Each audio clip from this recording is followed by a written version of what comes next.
put our hands together for a warm SMU welcome for Miss Stella Kon.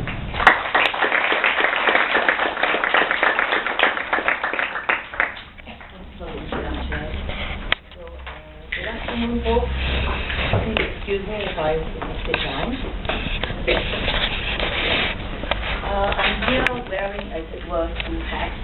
One hat is the writer of Emily of Emerald Hill, and one is as the chairperson of musical theatre life.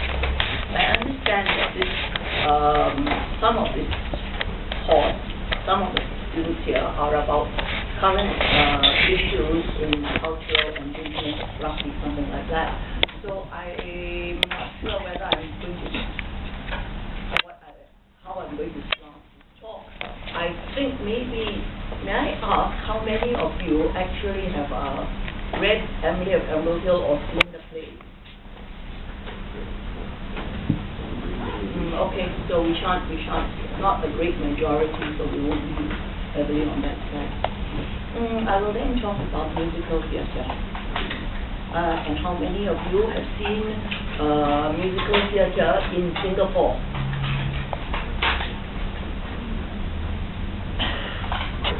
Okay, and I presume several of you have seen it outside in London, UK, where it may be. Musical theatre, okay.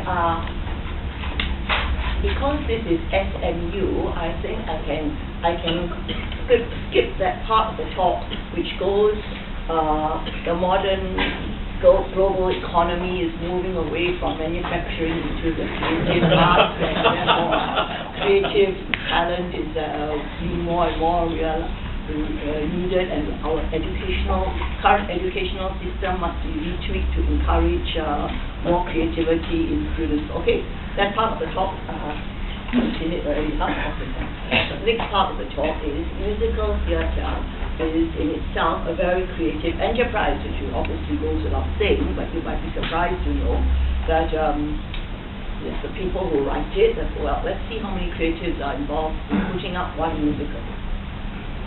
There is the writer, probably two writers of the book. There's the fellow who does the lyrics, which is not the same person. For example, in The Lion King was Elton John. There's the person who writes the music, which again may or may not be the same person as the lyricist. Then there are the people who put the show on stage, and they are very creative too. There is the set designer and the costume designer, and those set and design in Lion King are totally amazing. This is a total aside smoke, but in the recent production of Ivan's Emily of Emerald Hill, the set design I thought was very innovative, very creative, and added a lot to the interpretation. That might return to the main topic. You may or may not know that doing the lighting for a show, designing the lighting is also a creative enterprise, as well as the set design. And of course there's the costume, the hairdo, the makeup. Then there's the music. The music has to have an arrangement.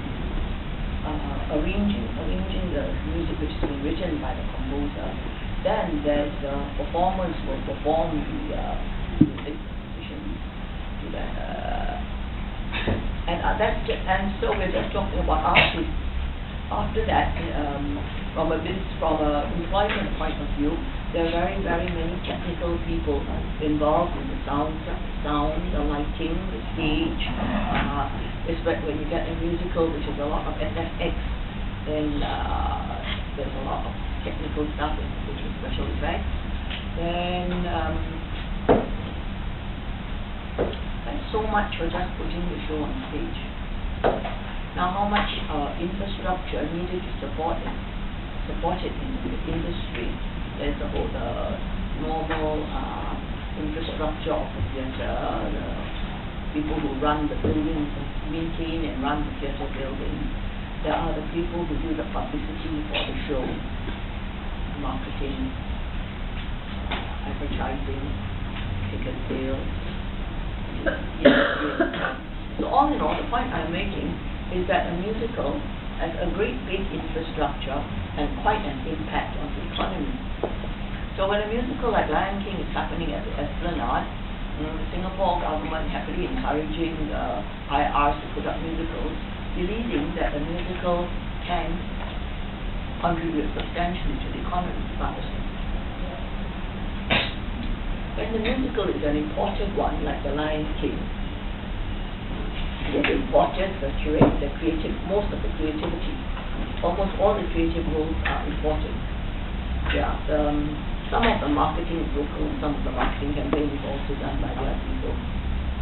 So you see, Singapore is not benefiting very much, in my opinion. Our musical industry is not getting a very big boost from the Lion King. In the past decade or so, a lot of great big musicals have stomped their way through the Esplanade, such as Phantom, Mamma Mia, etc., etc. I must say, I was frightfully thrilled when I had to go backstage at the Esplanade for some reason or other, and to see the big trunks there with the Phantom logo on it. The Phantom is actually come from Singapore. But still, the effect of that was to build perhaps the market in Singapore for musicals. People who had seen musicals in London or didn't have a chance to see it in London were thrilled to find they couldn't see it in Singapore.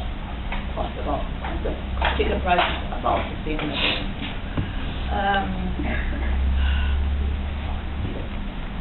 In building the industry, we are perhaps in the same kind of position that Singapore was in 20 years ago when we tried to build up our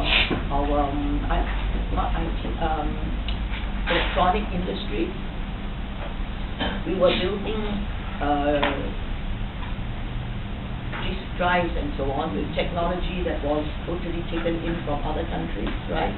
Somebody like Toshiba comes in and plants their factory here, and our people provide the labor, but how much technology transfer actually happens, I don't know. So, in musicals, I think we're still at that stage where we're bringing in all the IP and creative talent wholesale from abroad, and we haven't developed our own.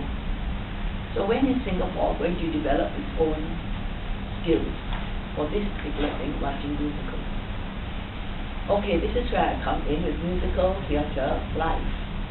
Musical Theatre Live is a little organization which has always been, which started off as a volunteer organization about 10 years ago, and it's slowly become moved up to be incorporated as an arts charity with RTC status. And what we do is we create scripts and scores for musicals. We will encourage a writer or a composer to come to us with their script, and we will help them to put their script to a very good situation, a very good stage of development. Have any of you here ever written a musical? I mean, I think it's not a joke question, because many people do this in their school or in their junior college or whatever. So happens to them, okay.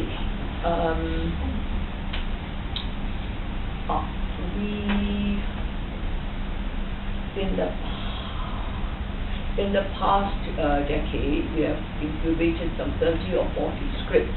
As I said, the writer and composer will bring the script to us, and we will run it through a panel of reviewers who will review it, give their feedback. The person is supposed to take it back, rewrite, come back to us with it. But so far, I never invited you to be on the review panel. Would you come to us? As I was about to say, we get the top flight professionals to be on our review panel. So hopefully the results are, we are aiming to get a script which is really top class. If you've ever seen some of the musicals that produced in Singapore over the past decade or so, enormous budget, a lot of money was thrown at it, but very little development, effort of development was taken to the scripts. If you do a Little Nyonya musical in 3 months, I don't think you're going to get very it's just no depth to it, right? No in-depth development. It's as though the people are so ignorant about musicals that they think that what you see on stage, the lights and the costumes and actors, is all there is to it. It never occurs to them that the script has to come from somewhere and has to generate it. A little bit like chaps who think they can build a handphone because they know how to build something. Now our musical theatre life is, as it were, the R&D of the theatre industry. We are research and developing, and the product we have is an idea, a concept, an IP. When we do the script development, the end product is we will put the show up as a concert, in concert style. That means the actors are holding their scripts and singing and reading on stage. No costumes, no set. We will take a DVD, and the end product of our script development is a DVD of this concert reading and a printed volume archiving the script and the music score.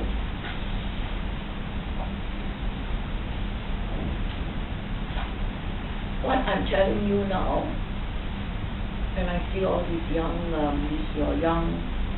business people looking very as they understand what I'm saying, it's been very difficult for us to get this idea out of students in the Singapore. Most of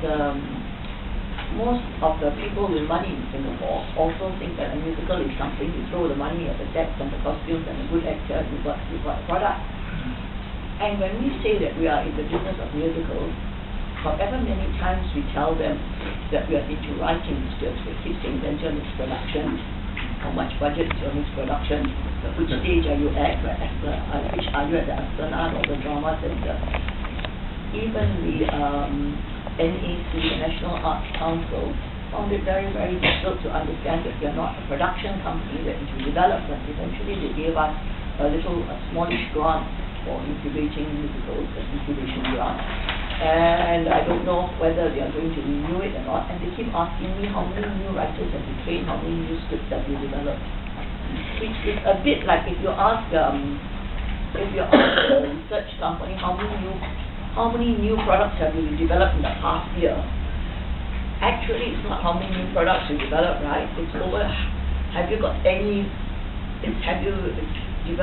really top flight winners? You should be looking at quality, not at quantity. And in the nature of development, out of 10 starters, we are lucky if one of them is a really outstanding star. I think a good rate would be to have 10 starters and two pretty good ones, and out of 20 maybe one star. I think that's an appropriate rate.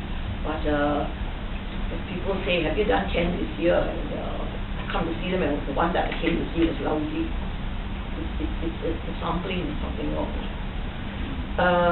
It just so happens that we've got 2 shows coming up this month.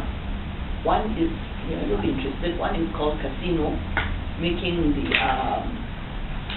a connection between casino and gambling in the casino and people speculating in the financial crisis.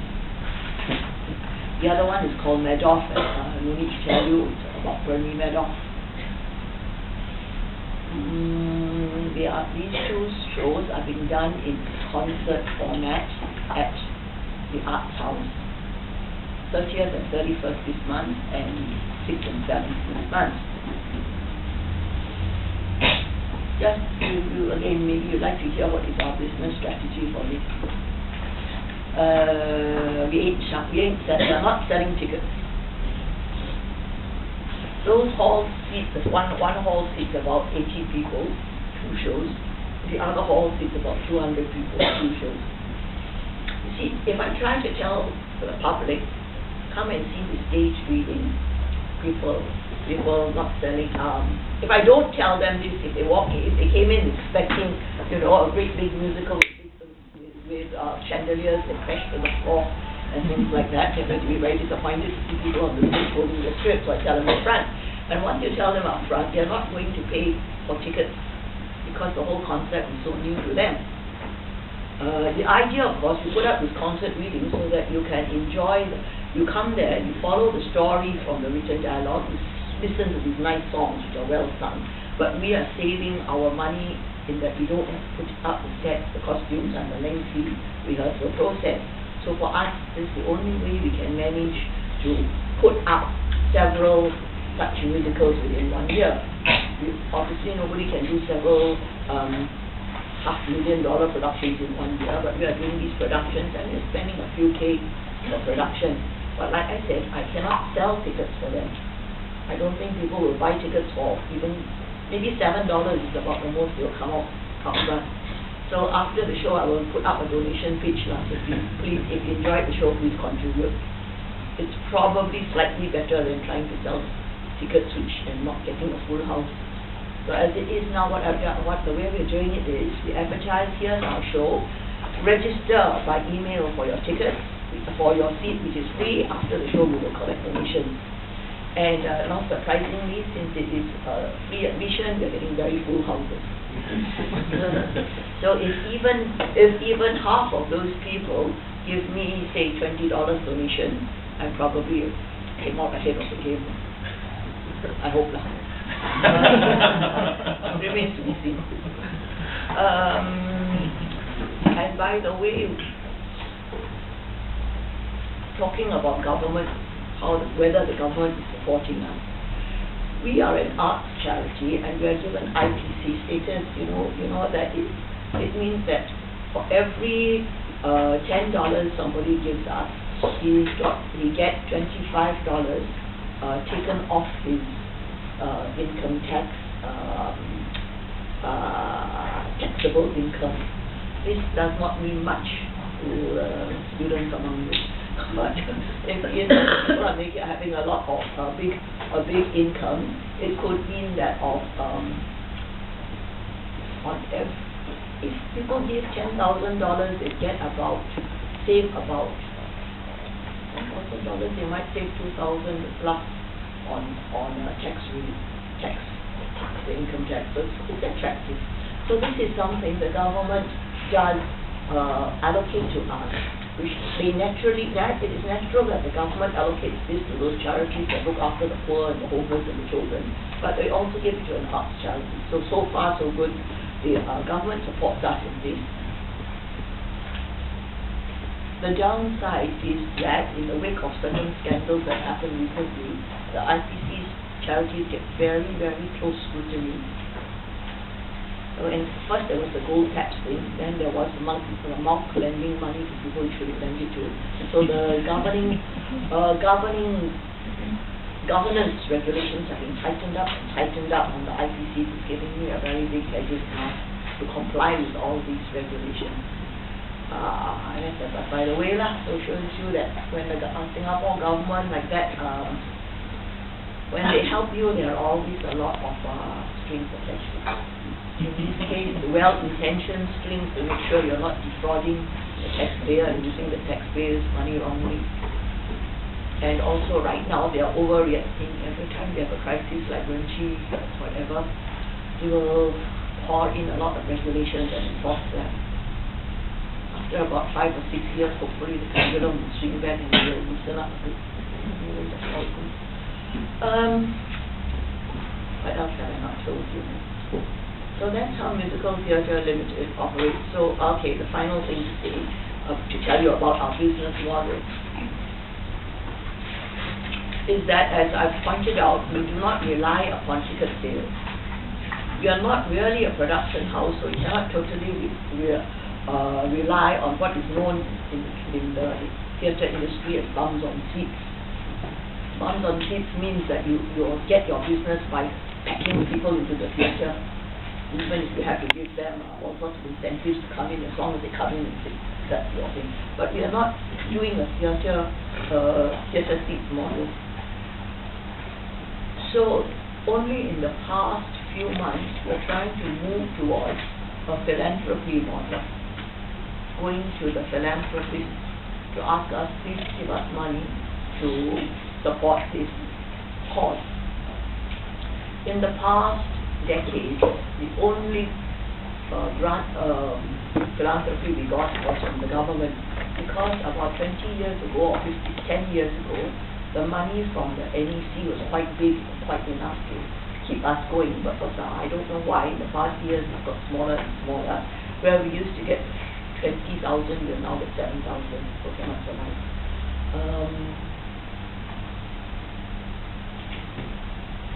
So we have started trying to do shows with a sponsor, and my ideal gig is this: a large company or bank says, I want a corporate dinner and dance event, or I want a little show in the lobby of my bank to promote my bank's anniversary, and I will give you a certain sum to do this show.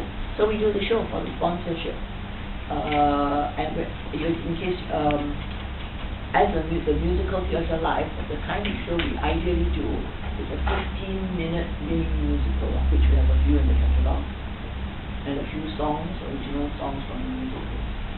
And we tell the bank we are offering you our unique product is customization. We will customize the musical. If you give us if you want to commission us, we will write a musical about your founder, how your founder came to Singapore, or something like that. I mean, give us the plot, we'll write, pen, we'll write kind of thing.